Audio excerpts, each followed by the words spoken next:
My name is Don Beal, and I was a Peace Corps volunteer in Somalia, in Hargeisa, from 1964 to 66, and I worked for Peace Corps Washington from 1966 to 1969. Just a very brief memory that came to me a night or two ago.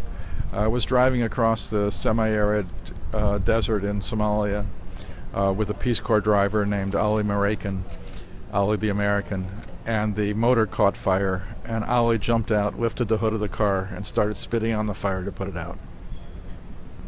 And what happened? He put it out.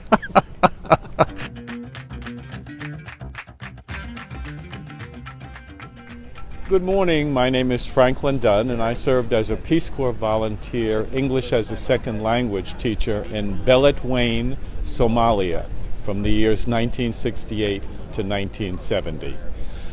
The town that I lived in was a very small town, almost on the border of Ethiopia, and probably one of the most interesting experiences that I remember about my teaching time there was that after I had introduced a program of calisthenics for the boy students that I had, a delegation of the female students came to me, dressed in their veils, dressed in their dresses down to the ground, and insisted that they also be allowed to participate in this program of calisthenics and athletics.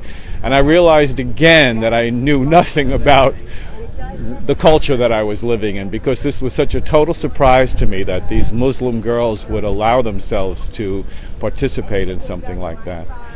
And finally, we had to exit Somalia because of a change in government, and I really never had an opportunity to say goodbye to my students the way I would have liked to. But many, many, many years later, I found out that there was a community of Somalis who had been taken in as political refugees in northern Sweden, actually, above the Arctic Circle. And so I happened to go there, met a bunch of Somalis who, of course, were not my students, not even descendants of my students, but in some way we reconnected in a very beautiful and moving fashion. And they insisted that they introduce me to their current language teacher, and she and I connected in a very deep and meaningful way also. So I'm happy to share these stories with anybody who's interested in hearing them. Fantastic.